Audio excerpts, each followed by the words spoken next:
You think you're dedicated. You think you're ambitious. You tell yourself you're building a better future. But what if I told you that your greatest strength has become your most dangerous weakness? What if the very thing you believe is pushing you forward is actually pulling you apart? I see you. You're the first one online in the morning and the last to log off at night.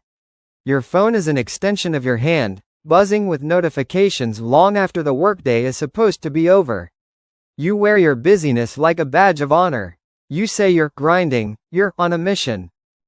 But in the quiet moments, when you're finally alone with your thoughts, you feel it. A deep, humming emptiness. A feeling that something is wrong. You're not sure what it is, so you bury it under more work. But that feeling, it's the truth. And the truth is, your work addiction is quietly killing you. Not with a bang, but with a slow, steady whisper that drains the life from you. Let's break down how this happens. This isn't about working hard. This is about a sickness disguised as a virtue. First, you've confused your worth with your output. Your identity has become your job title, your salary, your latest achievement. Think about it. When someone asks, "Who are you?" what's the first thing that comes to mind? Is it your passions, your relationships, your character? Or is it what you do for a living? You've built your entire sense of self on a foundation of performance. And that foundation is fragile. When work is going well, you feel on top of the world. But when you face a setback, a criticism, a slow week, your entire world crumbles. You don't just feel like you failed at a task. You feel like you are a failure. This is the first and most dangerous lie of work addiction. You are not your inbox. You are not your quarterly report. You are a human being, not a human doing. Second, you are systematically destroying your relationships. You tell yourself you're doing it for your family, for your future. But are you really? Let's play out a scene. It's dinner time. Your partner is talking about their day. Your child is showing you a drawing, but you're not really there. Your body is at the table, but your mind is back in your email, solving a problem that could have waited until morning. You're missing the small, real moments that actually make up a life. The inside jokes, the shared laughter, the quiet comfort of just being together. These people don't need a provider who is constantly stressed and absent. They need you, present, engaged, alive. Work addiction doesn't just steal your time, it steals your presence. And you can't get those moments back. Third, and this is the most insidious part, you're running from yourself.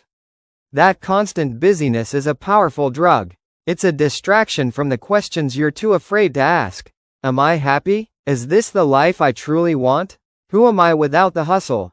Sitting in silence, with nothing to do, feels terrifying. It feels empty. So you fill the void with tasks, with meetings, with deadlines. The external noise drowns out the internal chaos. But here's the brutal truth. The thing you're running from will always be there, waiting for you. The stress, the anxiety, the feeling of being unfulfilled, it doesn't go away when you get the promotion or close the big deal. It just finds a new, bigger goal to attach itself to. You're on a treadmill, running faster and faster, thinking you're heading somewhere, but you're just staying in the same place, exhausted. Now, let me tell you about a fourth, hidden engine. The myth of the future. You keep telling yourself, I'll relax after this project. I'll take a vacation once we hit our targets. I'll spend more time with the kids next year. You are treating your life like a movie that hasn't started yet. You're sitting in the theater, watching the previews, waiting for the main feature to begin. But my friend, the main feature is already playing. The previews were your life. This moment, right now, this is it. This is the movie. By constantly deferring your happiness and peace to some future date, you are giving yourself permission to be miserable today. And then, when that future date arrives, you've become so addicted to the hustle that you just set a new, farther goalpost. You are living in a permanent state of, almost there, and it's a psychological trap. I want you to think about someone I knew. Let's call him Mark. Mark was the definition of success. A high-level executive, a beautiful family, a perfect house. He worked 80-hour weeks for 15 years. He missed birthdays, anniversaries, school plays. He was always tired, always irritable, but he said it was for them. One day, he finally got the big promotion he'd been working for his entire career. The corner office, the title, and you know what happened? He sat in that silent, empty office at 8 p.m., and he felt nothing. Just a crushing emptiness. The goal he had chased for over a decade gave him no joy. It was just another box checked. And in that moment, he realized the cost. He had traded years of his children's lives, years of connection with his wife, years of his own health, for a title that now felt meaningless. The trophy was hollow. Don't let this be you. To truly break free, you need to understand the villain in this story. It's not your boss. It's not your ambition. It's a psychological pattern I call the producer. The producer is the voice in your head that equates rest with laziness. It's the part of you that feels guilty for taking a weekend off. It's the mechanism that tells you your value is a direct result of your productivity. The producer has been running the show for so long, you've forgotten it's just a program, not the core of who you are. Your first task is to notice the producer. When you feel that pang of anxiety for stopping work, acknowledge it. Ah, that's the producer talking. That's not me. So how do you fire the producer? How do you dismantle the machine and reclaim your soul? This is your recovery plan. The path back to you. Phase 1. The intervention, weeks 1 to 2. This is about creating space. Your only goal is to implement the non-negotiable shutdown ritual. At a fixed time each day, you will physically close your work. Clean your desk. Close your laptop. Say out loud, "My work for today is complete." This act is a declaration of war on the addiction. It will feel wrong. Do it anyway. Phase 2. Relearning your operating system, weeks 3 to 4. Now, we reintroduce humanity. You will schedule 2 things into your calendar. 1. The joy block, 30 minutes, 3 times a week, for a non-productive, childish activity. Drawing with crayons, dancing in your living room, building a Lego set. The more pointless it feels, the more powerful the medicine. 2. The connection appointment, 1 scheduled, phone-free, meaningful interaction per week. A walk with your partner where you don't talk about work. A board game with your kids. A coffee with a friend where you promise not to complain about your jobs. Phase 3. The identity shift, ongoing. This is the deep work. Every day, you will ask yourself 2 questions and journal the answers. 1. What is one thing I am grateful for that has nothing to do with my job or achievements? 2. Who was I today? A stressed project manager? Or a curious, kind, and present human being?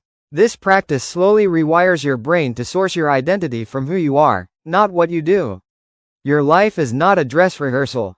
This is it. The moments you are sacrificing for a few more ticks on a productivity chart are the very substance of your existence. That weekend you worked through? That was your life. That evening you spent stressing over a presentation? That was your life. This is your moment of choice. You can close this video and go back to the grind, numbing the quiet voice inside you. Or you can make a different choice. I want you to do something right now. I'm not asking, I'm telling you. Pause this video. Look at your hands. These are the hands that are building your life. Are they clenched in stress? Are they tired? Now, I want you to make a fist. Squeeze it as tight as you can. Feel that tension? That is your life right now. Clenched, tight, straining. Now, release it. Slowly. Open your hand. Feel the release. The blood flow. The potential. That open hand, that is what is possible. That is presence. That is receiving life, not just gripping it to death. Your first act of rebellion starts now. Before this video ends, you will open your calendar and block out 1 hour in the next 48 hours. Label it, life. In that hour, you will go for a walk, without your phone. You will just be. You will feel the air. You will notice the world. Come back to this video after you've done it. In the comments, I want you to report in. Tell me one thing you noticed on your walk that you would have otherwise missed. Let's fill this space with evidence of life being lived. If you are ready to end the quiet war you're waging on yourself, to fire the producer and become the author of your own life again, then hit that like button and subscribe.